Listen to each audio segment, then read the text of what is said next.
बात कर रहे थे गुरुग्राम के विकास कार्यों की। आइए अब बात करते हैं नवजन चेतना मंच की। गुरुग्राम में आज नवजन चेतना मंच ने पौधे लगाने की शुरुआत कर दी है। नवजन चेतना मंच ने गुरुग्राम के विभिन्न क्षेत्रों में 10,000 से अधिक ऑक्सीजन वाले पौधे लगाने का संकल्प ले लिया है। इसकी शुरुआत मंच के संयोजक वशिष्ठ कुमार गोयल ने सैकड़ों सामाजिक कार्यकर्ताओं के साथ आज सेक्टर 52 स्थित सड़क किनारे ग्रीन बेल्ट क्षेत्र से की है। यहाँ पर सोशल डिस्टेंस की पालना करते हुए सभी लोगों ने एक साथ मिलकर 2 दर्जन से अधिक पीपल के पौधे लगाकर हर व्यक्ति को कम से कम 10 पीपल के पौधे लगाने के लिए प्रेरित किया है। इस मौके पर वशिष्ठ कुमार गोयल ने कहा कि आज देश में ही नहीं बल्कि पूरे विश्व में प्रकृति के साथ छेड़छाड़ करने का भुगतान लोगों को फैल रही बीमारी के साथ करना पड़ रहा है। उन्होंने कहा कि लोगों को अब सचेत होना पड़ेगा। प्राकृतिक में स्थिति को सामान्य रखने के लिए उसके हिसाब से चलना होगा। उन्होंने कहा कि अभी तो कोरोना जैसी महामारी एक शुरुआत है, बस यह बीमारी लोगों को सचेत कर रही है और हर लड़ाई लड़ने के लिए तैयार कर रही है। लोगों को अब कैसे जीना है, कैसे रहना है, ये वशिष्ठ कुमार गोयल ने आज पौधा लगाकर साबित कर दिया है। फिर से सीखने और समझने की बहुत जरूरत है।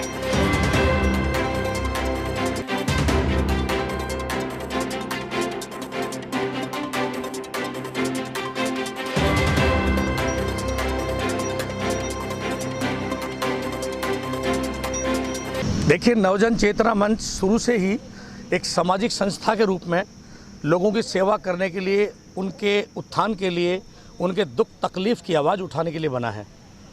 अब हमने देखा कि आज जैसे कोरोना जैसी महामारी के समय में हमें एहसास हुआ कि देश की जनता को सबसे पहले क्या चाहिए। हमें सबसे पहले जीने के लिए ऑक्सीजन की आवश्यकता है और शहर में सबसे ज़्यादा इसलिए है कि पॉपुलेशन ज़्यादा है। गांव में तो फिर भी चलो पौधे होते हैं।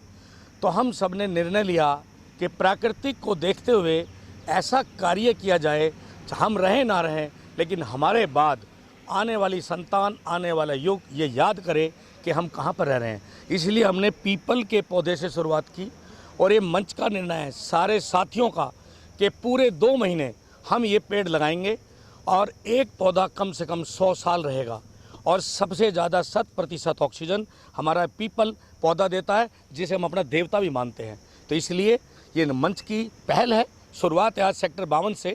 इस ग्रीन बेल्ट में हमने 11 पौधे पीपल के लगा के बहुत अच्छी पहल की है और सभी साथियों का इसमें सहयोग है। वशिष्ठ कुमार गोयल ने कहा कि अभी कोरोना महामारी से लोग सिर्फ मुंह पर मास्क लगाकर घूम रहे हैं। जिस तरह से देश में पहाड़ों को खत्म किया जा रहा है, पेड़ पौधे वन क्षेत्रों को खत्म किया जा रहा है, नदियों तालाबों कुएं जैसे धरोहर को खत्म किया जा रहा है, इससे आने वाले समय में लोगों को बीमारियों और परेशानियों की बहुत अधिक सामना करना पड़ेगा।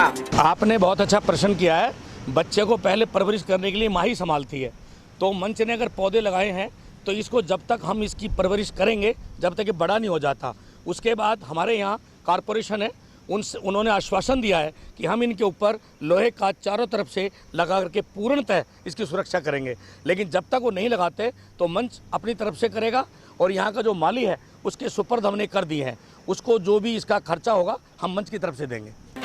अगर हम ऑक्सीजन वाले पौधे नहीं लगाएंगे तो हमें जिस तरह से आज मुंह पर मास्क लगाकर घूमना पड़ रहा है, उसी तरह अपनी पीठ पर ऑक्सीजन के सिलेंडर बांधकर घूमना पड़ेगा। तो ताज्जुब वाली बात यही होगी। ऐसे में लोग जागरूक हो और स्वच्छ हो। स्वच्छ रहने के लिए कम से कम ऑक्सीजन देने वाले 10 पौधों को अपने आसपास के क्षेत्रों में जरूर लगाएं और उनकी देखरेख करें। देखिए, मैं तो शहरवासियों को, जो भी मेरी आवाज़ आपके मीडिया के माध्यम से सुन रहा है, उनको ये कहूँगा, एक पौधा हर इंसान अपने घर के सामने लगाए और उस पौधे का नाम अपने बच्चे के नाम से रखे या अपने पूर्वज के नाम से रखे, ताकि उसकी परवरिश अच्छी हो सके। उससे एक प्रेरणा मिलेगी, उसके अंदर उसका एक प्यार बढ़ेगा। और मैं चाहता हूँ कि पौधा लगाएंगे तो सुरक्षित रहेंगे और हमारा जीवन एक उज्जवल भविष्य उज्जवल रहेगा। कार्यक्रम के दौरान मंच के अध्यक्ष डॉक्टर सर्वधन आर्य ने भी लोगों को प्रेरित करते हुए बताया कि मंच की ओर से पिछले साल भी हजारों की संख्या में पौधारोपण अभियान चलाया गया था, जो पौधे आज बड़े होकर ऑक्सीजन देने का काम भी शुरू कर दिए हैं। पिछले साल से ज्यादा इस साल पौधारोपण करना है और ज्यादा से ज्यादा लोगों को पौधारोपण के लिए प्रेरित करना है। कि हरियाणा एक ऐसी स्टेट है जिसमें वनों का प्रतिशत सबसे कम है। ये शायद आपको किसी ने नहीं बताया। 4% वनों का अनुमान है कि हरियाणा की धरती पर जो वन है वो 4% एरिया में है। 18% होना चाहिए, जो भारत के बाकी राज्यों में एवरेज मिलाकर 18% है। हम हर साल वन महोत्सव मनाते हैं, परंतु जो वन महोत्सव का लक्ष्य है कि पेड़ ना सिर्फ लगाना, उनको रक्षा भी उनकी करना और पूरी तरह से उनको ऊपर जाने का अधिकार देना, यानी वन भी तो उसमें जीवन है, उस जीवन को जीने का अधिकार देना, और उससे जो लाभ मिलता है वो मानवता को मिलता है। यहाँ की जो पोल्यूशन इंडेक्स है वो भी दिल्ली से कम नहीं, जबकि दिल्ली में ग्रीन कवर हमसे बहुत ज़्यादा आगे, उसके बावजूद वहाँ पोल्यूशन इंडेक्स जो है बहुत ज़्यादा, और हम उनसे भी आगे क्योंकि यहाँ है ही नहीं। तो इसीलिए ये निर्णय लिया नवजन चेतना मंच ने कि प्रधानमंत्री भी कह रहे हैं कि 500 अर्बन फॉरेस्ट लगाए जाएं जो शहरी इलाकों में हैं। तो उसकी हम शुरुआत कर रहे हैं गुड़गांव नगर निगम के क्षेत्र के एरिया से। 35 वार्ड है, वो 52 वार्ड से आज हमने ये इस काम को आरंभ किया, और हमारे राजकमल जी और हमारे संयोजक महोदय वशिष्ठ गोयल जी, जितने साथी हमारे साथ चौहान साहब हैं, अश्विनी जी हैं, शिव कुमार जी हैं, उपाध्याय जी हैं, और पीछे संजय हैं, इन सब ने मिलकर ये निर्णय लिया कि हम इस कार्य को आगे बढ़ाएंगे और हर वार्ड में एक फॉरेस्ट जो है, अर्बन फॉरेस्ट, वो ज़रूर लगाएंगे ताकि ऑक्सीजन मिले और शहर को फेफड़े मिले। ये हमारा लक्ष्य है। ज़रूर जी। देखिए, ये खाली पॉल्यूशन के लिए नहीं है। मेरा नाम उमेश उपाध्याय है। ये है हवन सामग्री। इसमें हमने औषधि युक्त बहुत सारे तत्व डाले हैं जो कि हमें हेल्प करते हैं। अब हेल्प कैसे करते हैं? जब हवन होता है तो इसकी जो हवा होती है वो हमारे अंदर जाती है, उससे हमें बहुत बेनिफिट होता है। वातावरण की बात करें तो वातावरण में बहुत सारे कीटाणु होते हैं, उन कीटाणुओं का मरना बहुत ज़रूरी होता है, या वातावरण को ये शुद्ध करता है। इसीलिए हमने ये खास तौर पे बनाई है। इसमें कोई भी आर्टिफिशियल कलर नहीं है, कोई भी आर्टिफिशियल कंपोनेंट नहीं है। ये अपने आप में शुद्ध औषधि है, जिसको हम थोड़ा सा अगर घर में जलाएंगे, आप जानते हैं कि अगरबत्ती और धूप जलाने से धुआं होता है, प्रदूषण फैलता है और बहुत सारी बीमारियों का भी खतरा रहता है, लेकिन इससे ऐसा कुछ भी नहीं है।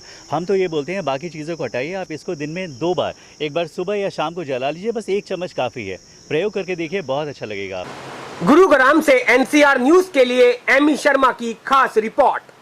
इस वीडियो को ज्यादा से ज्यादा शेयर करें। एनसीआर न्यूज के साथ बने रहने के लिए एनसीआर न्यूज को लाइक व सब्सक्राइब करें। नमस्कार।